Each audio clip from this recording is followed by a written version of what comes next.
నమస్కారం. City news కి స్వాగతం. ముందుగా ముఖ్యాంశాలు.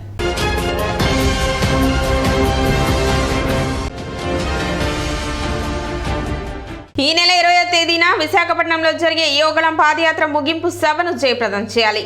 మాజీ మంత్రి ఆలపాటి రాజేంద్ర ప్రసాద్ పిలుపు.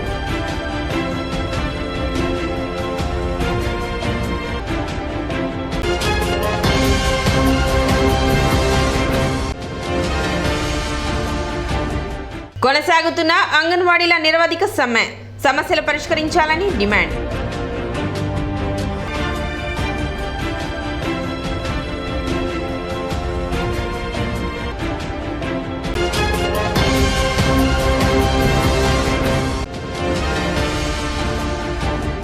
పట్టణ 40 వార్డులో జరిగిన గడప గడపకు మన ప్రభుత్వం కార్యక్రమంలో పాల్గొన్న ఎమ్మెల్యే అన్నావతిని శివకుమార్.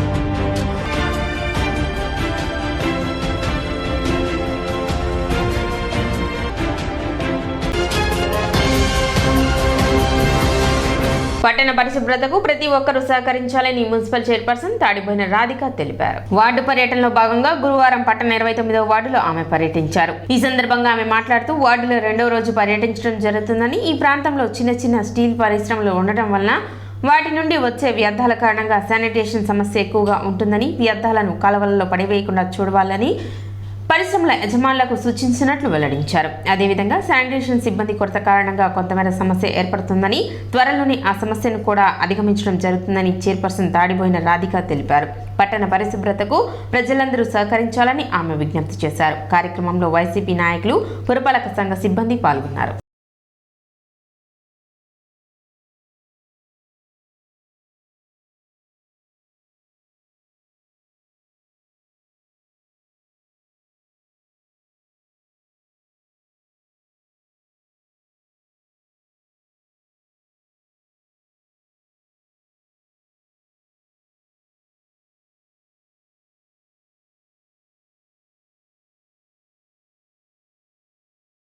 నమస్కారం. ఈ రోజున 29వ వార్డు 2వ రోజు పర్యటించడం జరుగుతుంది.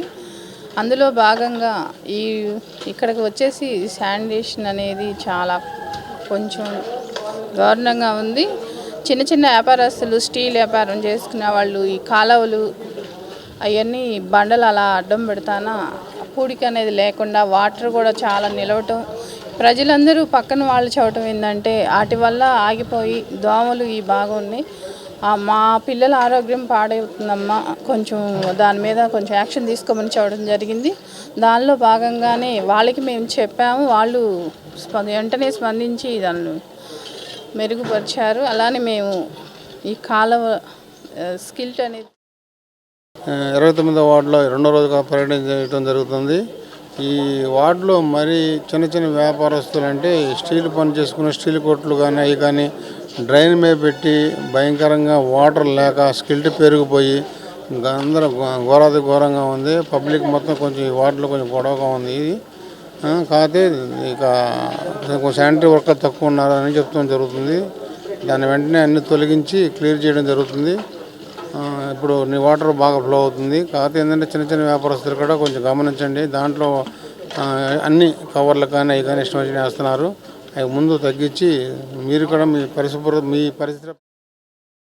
చిత్తూరు జిల్లా పుంగనూరు బీసీవై పార్టీ నేతలపై జరిగిన దాడిని ఆంధ్రప్రదేశ్ శ్రీకృష్ణ యాదవ్ వెల్ఫేర్ అసోసియేషన్ అధ్యక్షులు ఏడంబాక వెంకటస్వామి ఖండించారు. ఈ నెల 20వ తేదీన బీసీవై అధినేత రామచంద్ర యాదవ్ చేపట్టిన రైతు పర్యాత్ర ప్రచారానికి వెళ్లిన బీసీవై నాయకులను, కార్యకర్తలపై వైసీపీ నేతలు దాడి చేయడమే కాక పోలీస్ స్టేషన్ కు తరలించారని, దీనిని ప్రశ్నించిన బీసీవై అధినేతపై కూడా దాడికి యత్నించారని, ఇది దారుణమని, దీనిని శ్రీకృష్ణ యాదవ్ సంక్షేమ సంఘం ఖండిస్తుందని వెంకటస్వామి తెలిపారు. చిత్తూరు జిల్లా పొంగనూరు నియోజకవర్గంలో ఈ నెల 15వ తారీఖున బీసీవై పార్టీ అధినేత శ్రీ బోడే రామచంద్ర యాదవ్ గారు చేపట్టిన రైతు బేరీ యాత్రని సోమల మండలంలో ప్రచారం చేయడానికి వెళ్ళిన బీసీవై పార్టీ కార్యకర్తలని, నాయకులని, వైసీపీకి సంబంధించిన శ్రీ పెద్దిరెడ్డి రామచంద్రారెడ్డి గారి అనుచరులు విచక్షణ రహితంగా దాడి చేసి, ఆ దాడి చేసింది కాక మళ్ళీ వాళ్ళని ఆ సోమల పోలీస్ స్టేషన్ పోలీస్ అధికారులు వాళ్ళని మహిళలను కూడా చూడకుండా తీసుకెళ్ళి పోలీస్ స్టేషన్లో ఉంచింది కాక అర్ధరాత్రి 1 గంటకి వరకు కూడా మహిళల్ని పోలీస్ స్టేషన్లో ఉంచడం అనేది ఏమిటి అని చెప్పేసి మళ్ళీ అర్ధరాత్రి 1 గంటకి బీసీవై పార్టీ అధినేత శ్రీ బోడే రామచంద్ర యాదవ్ గారు వెళ్ళి ప్రశ్నించగా ఆయన అడుగుతూ ఉండగా ఆ అధికారి ఆ సిఐ గారు వేలు పెట్టి ఒక రాష్ట్ర పార్టీ అధ్యక్షులని ఒక బీసీవై పార్టీ రాష్ట్ర అధ్యక్షులను వేలు పెట్టి బెదిరిస్తూ మాట్లాడటం అనేది అది ఎంతవరకు ఈ ప్రజాస్వామ్యంలో నడుస్తుంది, ఎంతవరకు కరెక్ట్ అనేది కూడా అర్థం కాని పరిస్థితి. తెనాలి రైల్వే స్టేషన్ అభివృద్ధి సలహా మండలి సభ్యుల ఎన్నిక జరిగింది. ఈ మేరకు గురువారం రైల్వే స్టేషన్ నందు స్టేషన్ మాస్టర్ టీవీ రమణ అధ్యక్షతన సమావేశం నిర్వహించి సభ్యుల ప్రమాణ స్వీకారం నిర్వహించారు. అడపా సంపత్రాయుడు, మైలా హరికృష్ణ, అన్నవరపు వేణు, బిట్ర కనకదుర్గ, సింగంరాజు కనకదుర్గ, అనంతాచార్యులు, దానపోయిన నరసింహ సలహా మండలి సభ్యులుగా ఎన్నికయ్యారు. తెనాలి రైల్వే స్టేషన్ అభివృద్ధికి సలహా మండలి సభ్యులు కృషి చేయాలని పేర్కొన్నారు. కార్యక్రమంలో railway chief ticket officer Venkateswarlu, railway CI సిబ్బంది, భారతీయ జనతా పార్టీ నాయకులు Katari Vasudev Naidu, BJP Tenali assembly convener Maddela Krishnakanth, Bodapati Aditya, Yogananda Kishore, Kushal Raj Jain తదితరులు పాల్గొన్నారు. భారత ప్రభుత్వం మా నరేంద్ర మోడీ గారి నాయకత్వంలో తెనాలిని అమృత పథకంలో డెవలప్మెంట్ చేయడం చాలా సంతోషదాయకం. అదే దానిలోని భాగంగా ఇప్పుడు చెప్పారు, ఇక్కడ రీడింగ్ రూమ్ కట్టడం కానీ, అలాగే టాయిలెట్స్ కట్టడం కానీ, ప్లాట్ఫామ్స్ అభివృద్ధి చేయడంలో కానీ మన ప్రభుత్వం గత ప్రభుత్వాల గురించి ఆలోచించకుండా మన నరేంద్ర మోడీ గారి యొక్క పరిపాలనలో తెనాలి రైల్వే స్టేషన్ చాలా సుందరంగా తీర్చిదిద్దడం అనేది చాలా సంతోషదాయకం. ఆ యొక్క సుందరీకరణ కార్యక్రమంలో భాగంగా మమ్మల్ని కూడా దాంట్లో భాగస్వామ్యంగా చేసి ఒక తెనాలి పట్టణ రైల్వే స్టేషన్ అభివృద్ధి కమిటీలో భాగస్వామ్యం చేయటం, దానికి మా నుంచి కూడా సూచనలు తీసుకుని ఈ స్టేషన్ ఇంకా అభివృద్ధి చేయడానికి మేము కూడా ప్రజల మధ్యకి అంశాన్ని తీసుకెళ్ళి ప్రజలకున్న అసౌకర్యాలు, ప్రజలకు కావాల్సిన సౌకర్యాలను కల్పించడంలో మేము భాగస్వాములు అవుతామని. స్థానిక నందులపేటలోని జెండా చెట్టు వద్ద అన్నదాన కార్యక్రమం జరిగింది. గ్యార్మీ పండుగ సందర్భంగా షేక్ నసీం మిత్ర బృందం ఆధ్వర్యంలో ఈ అన్నదాన కార్యక్రమం నిర్వహించగా మాజీ మంత్రి టీడీపీ సీనియర్ నేత ఆలపాటి రాజేంద్ర ప్రసాద్ పాల్గొని అన్నదాన కార్యక్రమాన్ని ప్రారంభించారు. కులమతాలకు అతీతంగా లౌకికవాదాన్ని కాపాడుతూ 16 సంవత్సరాలుగా గ్యార్మీ పండుగ సందర్భంగా అన్నదాన కార్యక్రమం నిర్వహించడం శుభ పరిణామమని ఆలపాటి రాజేంద్ర ప్రసాద్ పేర్కొన్నారు. ఈ సందర్భంగా నిర్వాహకులకు అభినందనలు తెలిపారు. కార్యక్రమంలో పలువురు ముస్లిం పెద్దలు, టీడీపీ నాయకులు, కార్యకర్తలు పాల్గొన్నారు.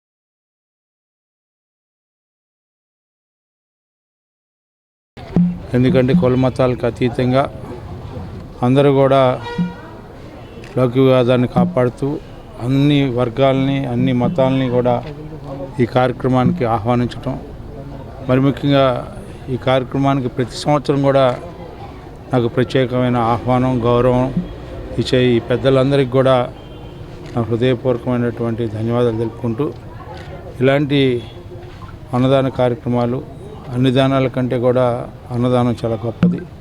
అలాంటి కార్యక్రమాన్ని ఈ యొక్క గార్మీ పండుగ సందర్భంలో రోజున గార్మీ పండుగ సందర్భంలో జెండా ఊరేగింపు, మరి ప్రత్యేకంగా ఈ రోజున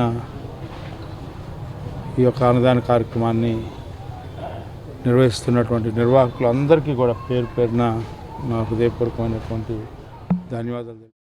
అంగన్వాడీ టీచర్లు మరియు ఆయాలు చేపట్టిన నిరవధిక సమ్మె 3వ రోజుకు చేరుకుంది. 3వ రోజు ధర్నాను పట్టణ పౌర సంక్షేమ నాయకులు భావనారాయణ ప్రారంభించారు. ఈ ధర్నాలో భాగంగా శిబిరం వద్ద నుండి రైల్వే స్టేషన్ వరకు నిరసన ప్రదర్శన చేపట్టారు.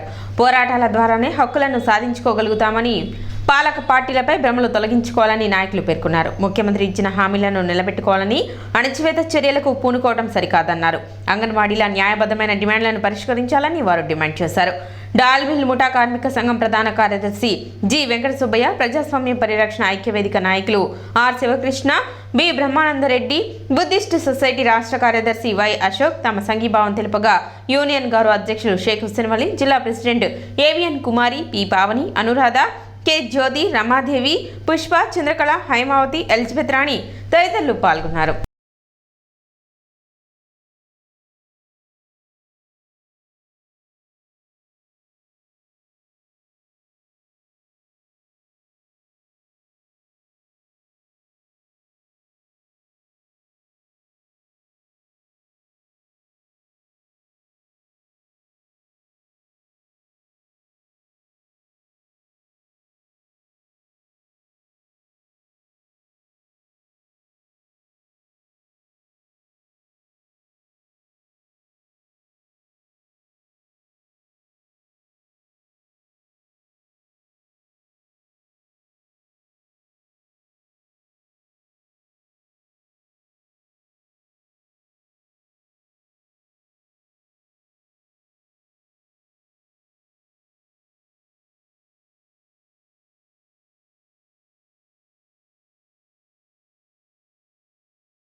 మేము మీకు జీతం పెంచము, గ్రాట్యుటీ ఇవ్వము అని చెప్పి పై మెరుగులుగా చెప్తూ పత్రికలో పెద్ద పెద్ద ప్రకటనలు ఇవ్వడం ఈ దుర్మార్గమైన ప్రభుత్వాన్ని చెల్లిమని చెప్పి ఈ సందర్భంగా చెప్పదలుచుకున్నాం.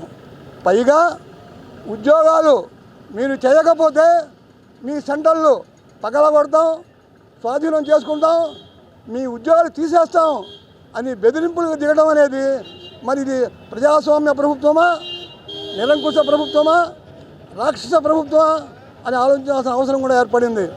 ఎందుకంటే ప్రజాస్వామ్యంలో కార్మిక వర్గంగా పనిచేసేవాళ్ళు తమ హక్కుల కోసం ఎన్నోసార్లు వినతి పత్రాలు ఇచ్చి ధర్నాలు చేసిన తర్వాత చివరి ఆయుధంగా సమ్మెలోకి వెళ్తారు. సమ్మెలోకి వెళ్ళిన సందర్భంగా చర్చలకు పిలిచి వారి సమస్యలను పరిష్కరించి వారు అదనంగా ఏం కోరడంలా, అయ్యా మీరు గతంలో చేసిన హామీలనే అమలు చేయమంటున్నారు. కేంద్ర ప్రభుత్వం లెక్కల ప్రకారం ఈనాడు అంగన్వాడీ కార్మికులు వాళ్ళు ప్రభుత్వ ఉద్యోగస్తులా, కాంట్రాక్ట్ ఉద్యోగస్తులా, అవుట్సోర్సింగ్ ఉద్యోగస్తులా? అయితే మేము న్యాయబద్ధమైన కోరికల్ని మా ముఖ్యమంత్రి గారిని అడుగుతున్నామండి. ఆయన వాగ్దానం చేసిన వాటిని మేము తీర్చమని అడుగుతున్నాము. అయితే మేము న్యాయంగా పోరాటం చేస్తుంటే మమ్మల్ని నిర్బంధించేటట్లుగాను, మా సెంటర్ తాళాలు పగలగొట్టి మా పర్మిషన్ లేకుండా వేరే వాళ్ళని పెట్టి సెంటర్లు నడపాలని చూస్తున్నారు. ఇది చాలా అన్యాయము. ఈ ప్రభుత్వాన్ని మేము వ్యతిరేకించడం కాదు, మేము మాకు రావాల్సిన కోరికలు, మా హక్కులను మాత్రమే అడుగుతున్నాము. అది తీర్చేది ముఖ్యమంత్రి గారు ఇచ్చిన హామీలనే మేము అమలు చేయమంటున్నాం, కానీ మేము వేరే విధమైన ఏమీ కోరట్లేదు. మీరు ఎంత గట్టిగా మమ్మల్ని బంధించాలని చేస్తారో అంత ఇదిగా, అంటే బంతిని ఏ విధంగా అయితే గట్టిగా కొడతారో అంతే విధంగా వెనక్కి తనేనట్టు మేము అంతే విధంగా మీకు కూడా. టీడీపీ జాతీయ ప్రధాన కార్యదర్శి నారా లోకేష్ చేపట్టిన యోగళం పాదయాత్ర ఈ నెల 20వ తేదీ ముగియనుంది. ఈ సందర్భంగా విశాఖపట్నంలో విజయోత్సవ సభను నిర్వహించనున్నారు. ఇందులో భాగంగా గురువారం తెనాలిలో టీడీపీ శ్రేణులు యోగళం ముగింపు సభపై సమావేశం నిర్వహించారు. పట్టణ మార్సిపేటలోని పెన్నెల వెంకటరావు కళ్యాణ మండపంలో జరిగిన ఈ సమావేశంలో మాజీ మంత్రి ఆలపాటి రాజేంద్ర ప్రసాద్ పాల్గొని యోగళం విజయోత్సవ సభకు సంబంధించి పలు సూచనలు చేశారు. నారా లోకేష్ చేపట్టిన యోగళం పాదయాత్ర 3000 కిలోమీటర్లు మైలురాయిని చేరుకుందని, అదేవిధంగా ఎన్నికల సమయం దగ్గర పడుతున్న తరుణంలో యోగళం పాదయాత్రను ఈ నెల 20వ తేదీతో నిలిపివేయడం జరుగుతుందని, ఈ సందర్భంగా విశాఖపట్నంలో జరిగే ముగింపు సభకు తెనాలి నియోజకవర్గం నుండి పార్టీ శ్రేణులు భారీ సంఖ్యలో తరలివచ్చి సభను విజయవంతం చేయాలని ఆలపాటి రాజేంద్ర ప్రసాద్ పిలుపునిచ్చారు. ఈ సమావేశంలో టీడీపీ నాయకులు, కార్యకర్తలు పాల్గొన్నారు. యువ నాయకుడు నారా లోకేష్ గారి భరోసా ప్రజలకి కల్పించబడింది. సంపూర్ణంగా ప్రజలు విశ్వసిస్తూ ఉన్నారు. భవిష్యత్తులో నారా లోకేష్ గారి నాయకత్వం ఈ సమాజానికి, ప్రజలకి, అట్టడుగున్న పేద బడుగు వర్గాలు పైకి రావాలంటే, అభ్యున్నతికి చెందాలి అంటే లోకేష్ గారి నాయకత్వం అవసరం అని చెప్పి అందరూ కూడా 3000 కిలోమీటర్ల పొడుగున అన్ని వర్గాల ప్రజలు నినదించిన మాట మనందరం కూడా చూస్తున్నటువంటి అంశం. ఇదే అంశంలో 3000 కిలోమీటర్లు పూర్తి చేసుకొని ఎన్నికలు రాబోతున్న సమయంలో 4000 కిలోమీటర్లు పూర్తి చేద్దామనుకున్నా కూడా మరి సమయం లేనందువలన, మధ్యలో పాదయాత్రకి ఆటంకం కలవటం వల్ల, అక్రమ నిర్బంధం వల్ల, జాతీయ పార్టీ అధ్యక్షులు నారా చంద్రబాబు నాయుడు గారి అక్రమ అరెస్టు సందర్భంగా కొన్ని రోజులు పాదయాత్ర నిలిపివేయటం వల్ల మిగతా కార్యక్రమం కూడా పూర్తి చేసి ఉత్తరాది జిల్లాలైనటువంటి పట్టణానికి, ప్రధానమైనటువంటి పట్టణం విశాఖపట్నం దగ్గర ఈ పాదయాత్రని ఆపుతూ అక్కడ జరగబోయే మహా సభకి అందరూ కూడా తరలి రావాలని చెప్పి మన ప్రాంత ప్రజలు కూడా ఆ ప్రాంతానికి వెళ్ళి ఆయన యొక్క పాదయాత్ర ముగింపు సందర్భంగా ఆయనకి సంఘీభావం తెలపాలని, ఊళ్ళూరుతున్నటువంటి ప్రతి ఒక్కరు కూడా బయలుదేరాలి అని చెప్పి, వాహనం ఉందా లేదా, తిండి ఉందా లేదా, షెల్టర్ ఉందా లేదా అనేది కాదు, మన యొక్క ప్రజెన్స్ మనం పాదయాత్రలో ముగింపు సందర్భంగా జరిగే ఆ మహాసదస్సుకి మనం తిలకించడానికి మనం వెళ్ళాలి అని చెప్పి ఈ యొక్క Tenali Telugu Desam party Tenali railway station నందు విద్యుత్ పరిరక్షణ వారోత్సవాలు నిర్వహించారు. డిసెంబర్ 14వ తేదీ నుండి 22వ తేదీ వరకు నిర్వహించే ఈ విద్యుత్ పరిరక్షణ వారోత్సవాలలో భాగంగా స్టేషన్ అధికారులు, సిబ్బంది స్టేషన్ ఆవరణలో అవగాహన ర్యాలీ నిర్వహించారు. ప్లాట్ఫామ్పై తిరుగుతూ ప్రయాణికులకు విద్యుత్ పొదుపుపై అవగాహన కల్పించారు. ప్రతి ఒక్కరూ విద్యుత్ పొదుపును పాటించాలని railway station master TVS Ramana పేర్కొన్నారు. తెనాలి రైల్వే స్టేషన్ నందు సోలార్ సిస్టమ్ ద్వారా 30% విద్యుత్ను ఆదా చేస్తున్నట్లు చెప్పారు. అదేవిధంగా స్టేషన్ పరిధిలో అవకాశం మేరకు విద్యుత్ను పొదుపు చేస్తున్నట్లు తెలిపారు. ప్రజలు కూడా విద్యుత్ పొదుపును తమ వంతు బాధ్యతగా తీసుకుని విధిగా పాటించాలని స్టేషన్ మాస్టర్ రమణ సూచించారు. కార్యక్రమంలో రైల్వే అధికారులు, సిబ్బంది మరియు రైల్వే స్టేషన్ అభివృద్ధి కమిటీ సభ్యులు పాల్గొన్నారు. అమృత భారత్ అకౌంట్లో స్టేషన్ యొక్క రెనోవేషను, ఆధునీకరణ పనులు మనకి మొదలైనవి. చాలా చక్కగా జరుగుతున్నాయి. కేంద్ర ప్రభుత్వం వారు, రైల్వే బోర్డు వాళ్ళు ఏర్పాటు చేసి ఉంచారు. వాళ్ళు కూడా ఈ రోజున మన తెనాలి స్టేషన్ సందర్శించారు. అలాగే పాసెంజర్స్ కావాల్సిన ఎలాంటి ఎమ్యూనిటీస్ అయినా సరే వారు మా దృష్టికి తీసుకొని వస్తే తప్పకుండా వాళ్ళ ఇబ్బందుల్ని తీర్చి పాసెంజర్స్ సుఖంగా ప్రయాణం చేయడానికి ఇచ్చేస్తాము. మనకు అమృత భారత్ స్కీమ్ అకౌంట్లో 27,75,75,00,000 రూపాయలు శాంక్షన్ అయింది. ఆ వర్కులు మొదలైనవి. మొదటగా మనకి ప్లాట్ఫామ్ మొత్తం ఎక్కడా ఖాళీ ఉండకుండా మొత్తం షెడ్స్ వేస్తున్నారు. ఆ షెడ్స్ పని మొదలైంది. మనకి తెనాలి పైన సోలార్ ప్యానెల్స్ ఉన్నాయి. చాలా తక్కువ స్టేషన్స్లో ఇలా సోలార్ ప్యానెల్ ఉన్నాయి. దాంట్లో తెనాల్లో ఎప్పటి నుంచో గత దశాబ్ద కాలం నుంచి కూడా సోలార్ ప్యానెల్స్ ఉన్నాయి. దానివలన తెనాలి స్టేషన్లో మన విద్యుత్తు దగ్గరగా 30%. డిసెంబర్ 14 నుంచి 27 వరకు విద్యుత్ పరిరక్షణ వారోత్సవాలు జరుపుకుంటారు. ప్రతి సంవత్సరము వారోత్సవాలు జరుపుకుంటారు. అలాగే డిసెంబర్ 14, 21 వరకు జరిగే ఈ కార్యక్రమాల్లో రోజుకొక కార్యక్రమం జరుపుకుంటూ మొదట ఈరోజు ఏంటంటే ఒక ప్లెడ్జ్ కార్యక్రమాన్ని నిర్వర్తించాము. అలాగే వచ్చిన సూపర్వైజర్లు అందరూ కలిసి ప్లాట్ఫామ్ మీద ఒక ర్యాలీ లాగా ఒక గ్రూప్గా వచ్చేసి దీని గురించి వారోత్సవాల గురించి సందేశం ఇచ్చాము. అలాగే ఏంటంటే మనం విద్యుత్తును ఆదా చేయాలంటే మనం ఏం చేయాలి? మన ఇళ్లల్లో సోలార్ రేటెడ్, స్టార్ రేటెడ్, అలాగే ఎల్ఈడి బల్బులు ఇలాంటివి ఉపయోగించాలి. మనం మ్యాక్సిమం మన స్టేషన్లో ఏం చేస్తున్నామంటే సోలార్ ప్యానెల్స్ పెట్టేసి కరెంటు ఆదా చేస్తున్నాము. చాలా వరకు మనకి మన రైల్వే తరఫున బిల్లింగ్ అనేది తక్కువ వస్తుంది. అంటే మన కరెంట్ను కొనుక్కోవటం తక్కువ అవుద్ది. మనకి సోలార్ మీద ఆధార. పట్టణ 40 వార్డులో ఎమ్మెల్యే అన్నాబత్తిని శివకుమార్ గడప గడపకు మన ప్రభుత్వం కార్యక్రమాన్ని నిర్వహించారు. వార్డులోని ఇంటింటికి తిరుగుతూ ప్రభుత్వం అందిస్తున్న సంక్షేమాన్ని ప్రజలకు వివరిస్తూ వారి సమస్యలను ఆయన అడిగి తెలుసుకున్నారు. ఈ సందర్భంగా ఆయన మాట్లాడుతూ 40వ వార్డులో ఇప్పటి వరకు 17.16 కోట్ల సంక్షేమాన్ని అందించినట్లు వెల్లడించారు.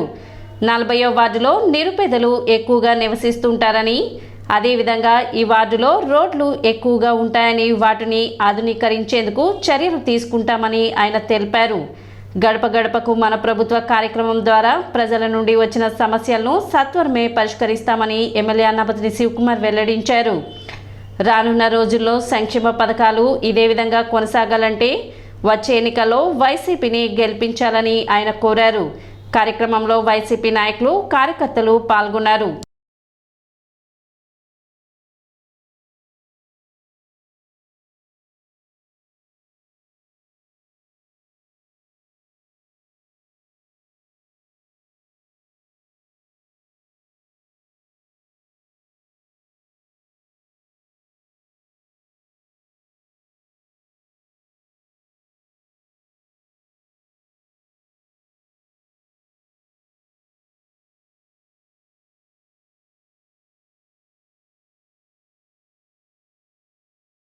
ఈ ప్రాంతంలో ఉన్న అంటే 40వ వార్డు, 39, 1, 2 ఈ వార్డులన్నీ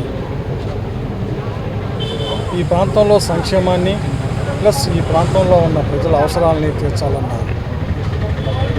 దీంతోనే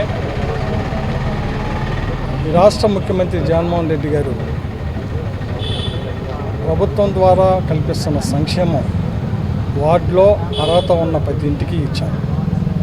ఎక్కడైనా కానీ ఏదైనా ఒకటి అలా ఉన్నా అది ఈరోజు గడప గడపకి మన ప్రభుత్వంలో స్వయంగా శాసనసభ్యుడు తిరగటం. అంటే శాసనసభ్యుడు తిరుగుతున్నాడంటే అధికార యంత్రాంగం మొత్తం నాతో పాటు ఉండటం వలన వాళ్ళు చెప్పిన సమస్యని అక్కడే రాపిచ్చి దాన్ని సాధ్యమైనంత వరకు ఉదాహరణకి హౌస్ సంబంధించి ఎవరికైనా కానీ రాలేదు అని అంటే వాళ్ళ కనుక ఎలిజిబుల్ ఉంటే దాన్ని రాబిచ్చి సెకండ్ ఫేజ్ ఇస్తాం.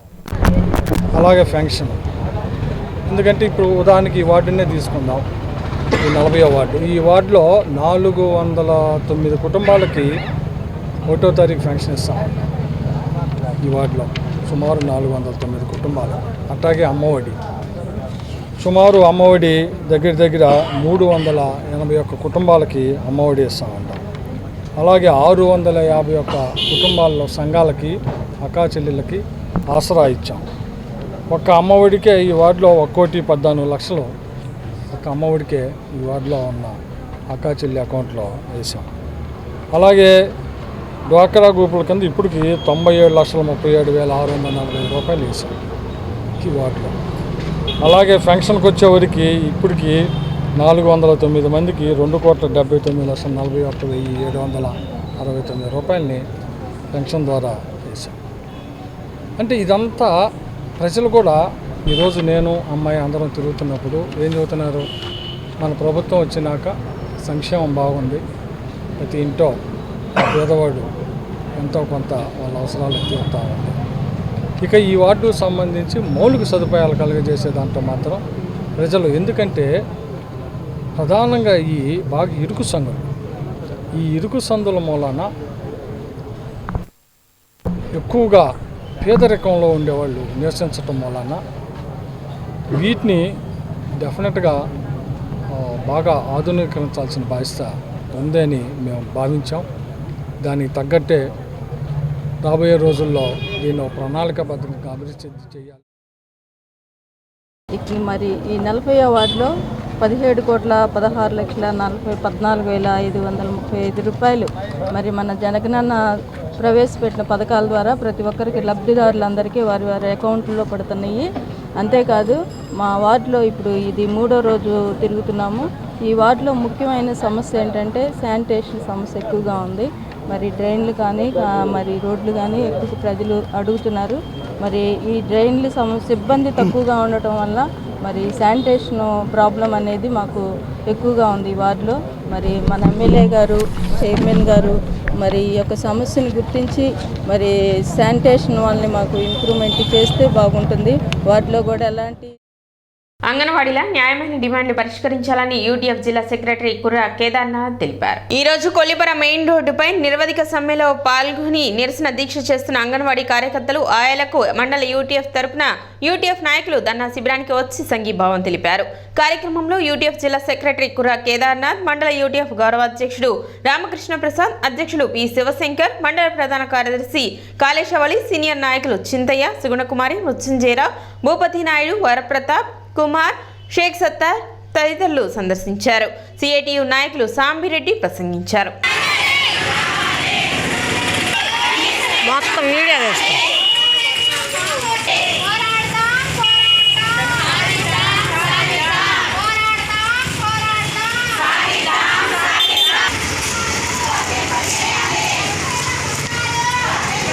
పట్టణ చెంచుపేటలోని ఇండోర్ స్టేడియం నందు క్రీడాకారులకు వాటర్ బాటిల్స్ దాతల సహకారంతో అందజేశారు. పట్టణ మల్లెపాడుకు చెందిన రాజ్ కుమార్ ఆర్థిక సహకారంతో స్టేడియంలోని క్రీడాకారులకు వాటర్ బాటిల్స్ ను అందజేశారు.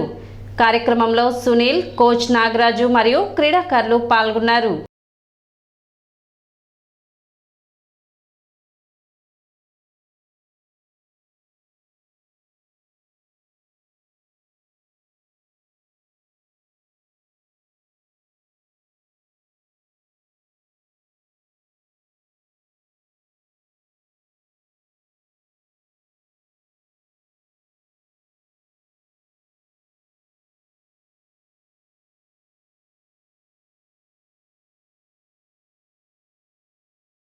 ప్రతి నెల మోటివేషన్ కోసం మరి మన సునీల్ అన్న ఆధ్వర్యంలో ఎవరో ఒకరిని డాక్టర్ లేదంటే ఎవరన్నా మంచి వ్యక్తిని పిల్లల్ని మోటివేట్ చేయడం కోసం ఇన్వైట్ చేయడం జరుగుతుంది. అలాగే ఈరోజు రాజ్ కుమార్ బ్రదర్ని స్టేడియంకి ఇన్వైట్ చేసి పిల్లలకి మోటివేషన్ కోసం మరి సార్ కూడా సీనియర్ క్రికెట్ ప్లేయర్, స్పోర్ట్స్ గురించి కూడా ఎంతో అవగాహన ఉంది. వారిని కూడా ఈ స్టేడియంకి పిలవటం, మరి మన అకాడమీ ప్లేయర్స్కి వాళ్ళకి కొన్ని సూచనలు ఇవ్వటం జరిగింది. మరి దానితో పాటు ప్లేయర్స్ అందరికి కూడా మరి వాటర్ అనేది మనం ఏర్పాటు చేస్తాం. కానీ వాళ్ళు ఇక్కడ క్యారింగ్ చేసుకుని ఒక స్పోర్ట్స్ పర్సన్గా మన సునీల్ అన్న ఆలోచించి వాళ్ళందరూ కూడా గ్రౌండ్లో కూడా వాటర్ బాటిల్ ప్రతి ప్లేయర్కి ఉండాలి అనే ఆయన ఆలోచనతో వాటర్ బాటిల్స్ ఏర్పాటు చేసి ఈరోజు మన క్రీడాకారులందరికీ కూడా ఇవ్వడం జరిగింది. Thank you. సిటీ న్యూస్ ముగించే ముందు ముఖ్యాంశాలు మరోసారి.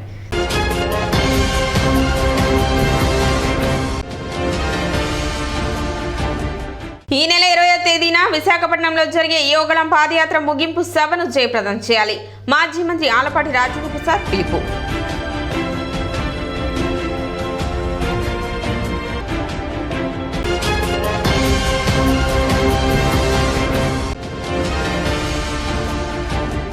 కొనసాగుతున్న అంగన్వాడీల నిరవధిక సమ్మె, సమస్యలు పరిష్కరించాలని డిమాండ్.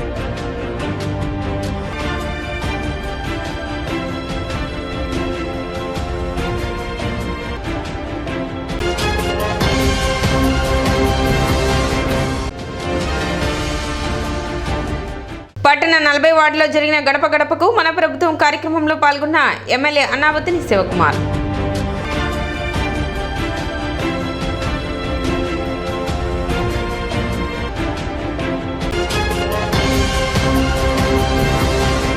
సిటీ న్యూస్ ఇంతటితో సమాప్తం. నమస్కారం.